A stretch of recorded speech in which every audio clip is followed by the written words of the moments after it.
Today we're going to be going over how to use the parts issued screen.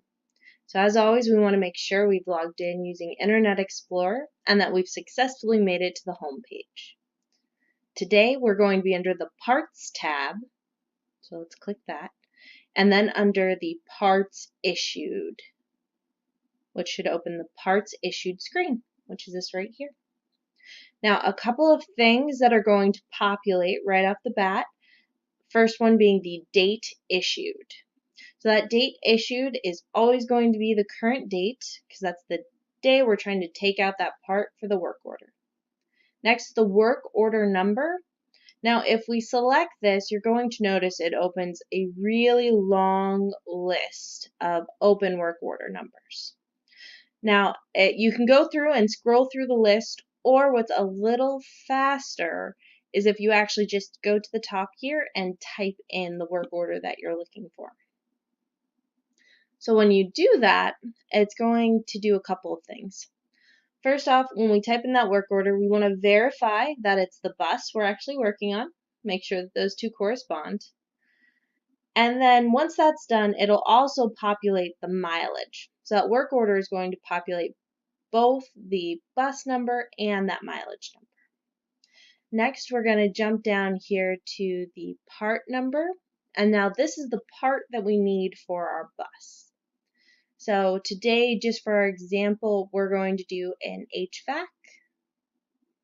I'm just going to type in the part number for an HVAC. Now, it's really important that we hit tab. You don't want to hit enter, you want to hit tab. And once you've hit tab, it's going to jump down here to the comments and automatically populate the rest of the page. So that's why it's really important that we're hitting tab. So that part number, we want to make sure we are looking for an HVAC filter, and it's going to give us an ID number. Now that ID number is going to be the lowest of the part numbers, the idea being first part in, first part out. So it's first in, first out kind of system. And then we want to make sure that, obviously we're looking for an HVAC filter, and that's what we need for our part. Now, if it had a warranty, which obviously this item doesn't, it would say yes. And it would also populate the number of months and or miles that correspond with that warranty. And when it does this, if we were, let's say, replacing it and it was still under warranty, we could actually submit that part for warranty. So it's an important thing to watch out for.